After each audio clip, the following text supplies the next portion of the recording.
ओं श्रीं ह्रीं क्लीं ग्लौं गं गणपतये नमः। वरवरद सर्वजनं मे वशमानय स्वाहा।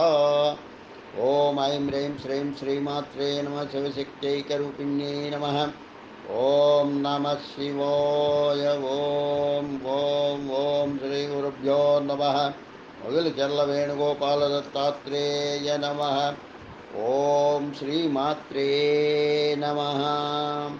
ओम श्री प्रत्यंगिरादेव्यै नमः। ओम श्री प्रत्यंगिरादेव्यै नमः। ओम श्री प्रत्यंगिरादेव्यै नमः। श्री प्रत्यंगिरा स्थवराजः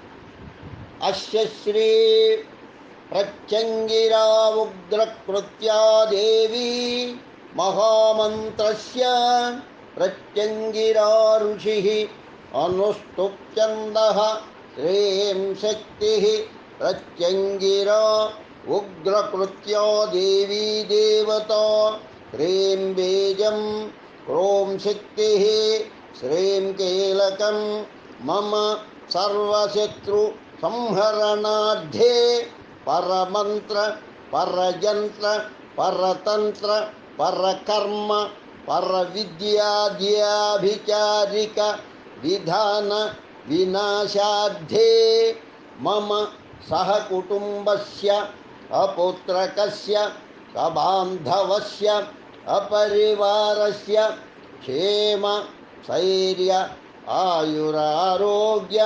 ऐश्वर्याभिवृद्ध्यर्थे श्री प्रत्यंगिरा महादेवी प्रसादसिद्ध्यर्थे प्रत्यंगिरा मंत्रजपे विनियोगः करन्यासः। ॐ अं ह्रौं ह्रीं सहस्रवदनायै अंगुष्ठाभ्यां नमः। ॐ इं ह्रीं ह्रीं अष्टादशभुजायै ईं तज्जनीभ्यां नमः। ॐ ॐ ह्रूं ह्रीं त्रिनेत्रायै ॐ मध्यमाभ्यां नमः। ॐ ऐं ह्रीं क्रीं रक्तमाल्याम्बरधरायै ऐं अनामिकाभ्यां नमः। ॐ ह्रौं क्रीं सर्वाभरणभूषितायै ॐ कनिष्ठिकाभ्यां नमः। ॐ अं ह्रः क्रीं महाभय निवारणायै अह करतलकरपृष्ठाभ्यां नमः। हृदयादिन्यासः। ॐ अं ह्रौं क्रीं सहस्रवदनायै ॐ हृदयाय नमः। ॐ ऐं ह्रीं ह्रीं अष्टादशभुजायै ऐं शिरसे स्वाहा। ॐ ह्रूं क्रीं नेत्रत्रयायै ॐ शिखायै वषट्। ॐ ऐं ह्रीं ह्रीं रक्तमाल्याम्बरधरायै ऐं कवचाय होम। ॐ ह्रौं ह्रीं सर्वाभरणभूषितायै ॐ नेत्रत्रयाय वौषट्। ॐ अं ह्रः ह्रीं महाभय निवारणायै अह अस्त्राय फट्। ध्यानं सहस्रवदनां देवीं शतबाहुं त्रिलोचनां रक्तमाल्याम्बरधरां सर्वाभरणभूषितां शक्तिं प्रत्यंगिरां ध्यायेत् सर्वकामार्थसिद्धये। नमः प्रत्यङ्गिरां देवी प्रतिकूलनिवारिणीं मन्त्रसिद्धिं च तां देवीं चिन्तयामि हृदम्बुजे प्रत्यङ्गिरां शापहरं भूतप्रेतविनाशिनीं चिन्तयेदुग्रकृत्यां तां परमैश्वर्यदायिनीं मनुः ॐ ह्रीं ईं ग्लौं ग्रौं ग्लौं श्रीं सौं ऐं हुं नमः कृष्णवाससे शतसहस्रसिंहवादने अष्टादशभुजे महाबले शतपराक्रमपूजिते अजिते अपराजिते देवी प्रत्यङ्गिरे परसैन्य परकर्म विद्वांसिनि परमन्त्रछेदिनि परयन्त्र परतन्त्रोच्चाटनि परविद्याग्रासकरे परसर्वभूतदबलि क्षं ग्लौं सौं ईं क्रीं क्रीं क्रौं ये ह्येहि प्रत्यङ्गिरे चिदचिद्रूपे सर्वोपद्रवेभ्यः सर्वग्रहदोषेभ्यः सर्वरोगेभ्यः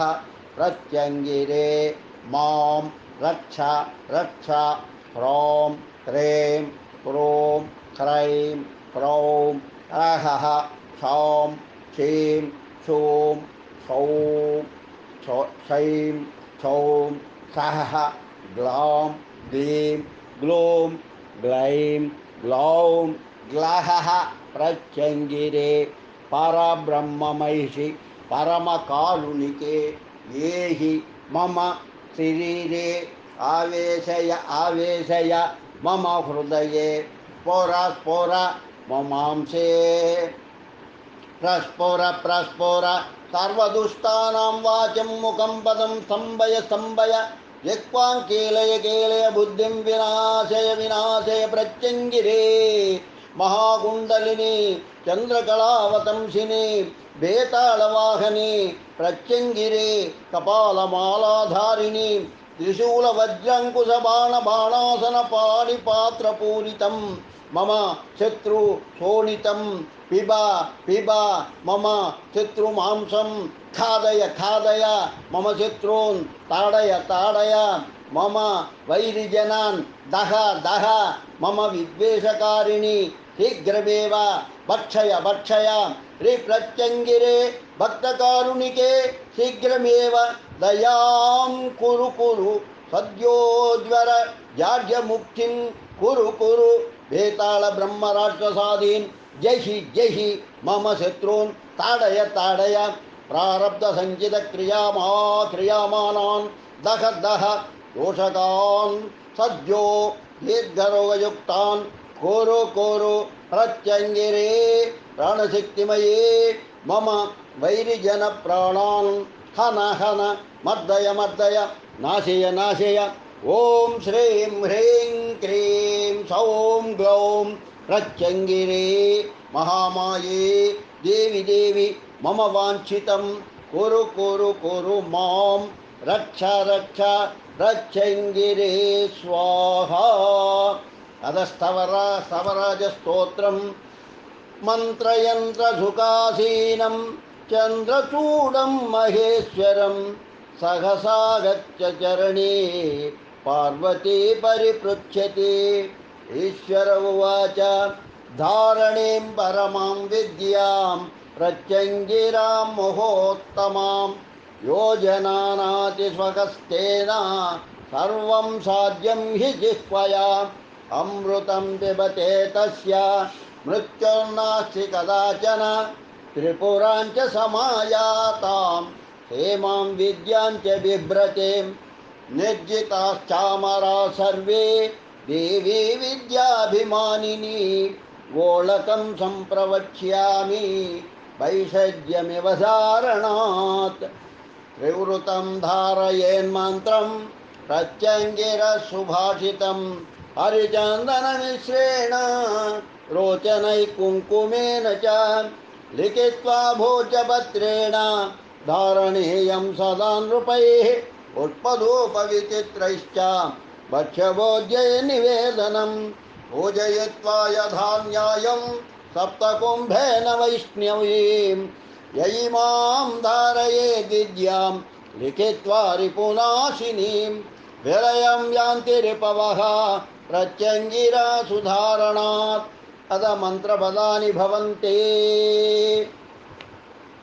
ओम नमः सूर्यसहस्रेक्षणाय ओम अनादिरूपाय ओम नमः सूर्यसहस्रेक्षणाय ओम अनादिरूपाय ओम पुरुहूताय ओम महेश्वराय ओम जगच्छान्तिकारिणे ओम शान्ताय ओम महाघोराय ओम अतिघोराय ओम प्रभव प्रभव ओम दर्शय दर्शय ओम मर्दय मर्दय ओम हि हि हि ओम हिलि हिलि हिलि ओम ज्वल ज्वल ज्वल ओम ग्रस ग्रस ग्रस ओम पिब पिब पिब ओम नाशय नाशय नाशय ओम जनय जनय जनय ओम विदारय विदारय विदारय देवी देवी मां रक्ष रक्ष रक्ष ह्रीं देवी देवी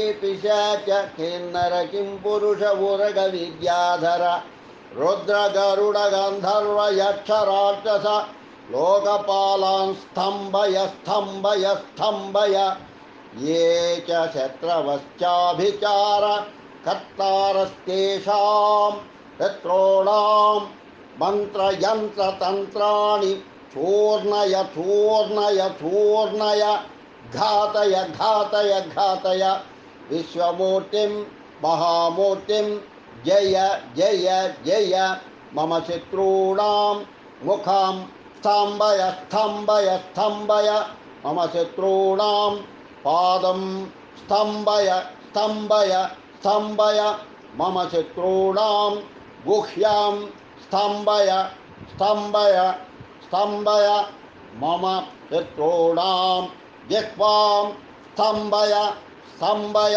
स्तम्भय मम शत्रूणां स्थानं कीलय कीलय कीलय मम शत्रूणां ग्रामं कीलय कीलय कीलय मम शत्रूणां देशं कीलय कीलय कीलय ये च पातकस्य परिवारकास्तेषां शान्तिं कुरु कुरु स्वाहा।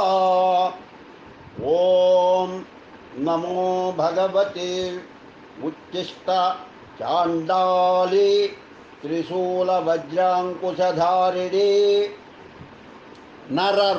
नररुधिरमांसभक्षिणी कपालकट्वाङ्गधारिणी मम शत्रून् दह दह ग्रस ग्रस पिब पिब खाहि खाहि नाशय नाशय ओम फट् स्वाहा।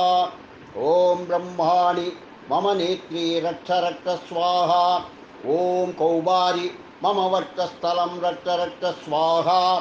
ओम वाराहि मम हृदयं रक्ष रक्ष स्वाहा।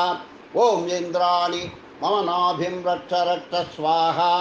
ओम चण्डिके मम गुह्यं रक्ष रक्ष स्वाहा। ओम मेघवाहने मम ऊरुं रक्ष रक्ष स्वाहा। ओम चामुण्डे मम जङ्घे रक्ष रक्ष स्वाहा। ओम वसुन्धरे मम पादो रक्ष रक्ष स्वाहा। ओम जह जह जह ओम तः तः तः ओम स्वैं स्वैं ओम स्तम्भय स्तम्भय क्षोभय क्षोभय हम फट् स्वाहा। शक्तिध्यानं संविनीं मोहिनीं चैवोच्चाटनीं क्षोभिनीं तथा लुम्बिनीं द्राविणीं रौद्रीं तथा संहारिणीं शुभां शक्तयः क्रमयोगेन शत्रुपक्षे नियोजिताः धारिता साधकेन्द्रेण सर्वशत्रुनिवारिणी ओम स्तम्भिनी स्वेग्निं स्वेग्निं मम शत्रून् स्तंभय स्तंभय हुं फट् स्वाहा। ॐ मोहिनी वेग्निं मम शत्रून् मोहय मोहय हुं फट् स्वाहा। ॐ उच्चाटने वेग्निं मम शत्रून् उच्चाटय उच्चाटय हुं फट् स्वाहा। ॐ क्षोभिनी वेग्निं मम शत्रून् क्षोभय क्षोभय हुं फट् स्वाहा। ॐ जृम्भिणी वेग्निं मम शत्रून् जृम्भय जृम्भय हुं फट् स्वाहा। ॐ द्राविणी वेग्निं मम शत्रून् द्रावय द्रावय हुं फट् स्वाहा। ॐ रौद्री वेग्निं मम शत्रून् संतापय संतापय हुं फट् स्वाहा। ॐ संहारिणी वेग्निं मम शत्रून् संहारय संहारय हुं फट् स्वाहा। ॐ सर्वसंहारकारिणि महाप्रत्यङ्गिरे सर्वशस्त्रोन्मूलनि स्वाहा इति श्रीरुद्रयामले श्रीशूलपाणिविरचिता सर्वशक्ति श्रीप्रत्यङ्गिरास्तवराजहस्तं पूर्णम्। लोका समस्ता सुखिनो भवन्तु लोका समस्ता सुखिनो भवन्तु लोका समस्ता सुखिनो भवन्तु। ओम शांति शांति शांति। स्वस्ति।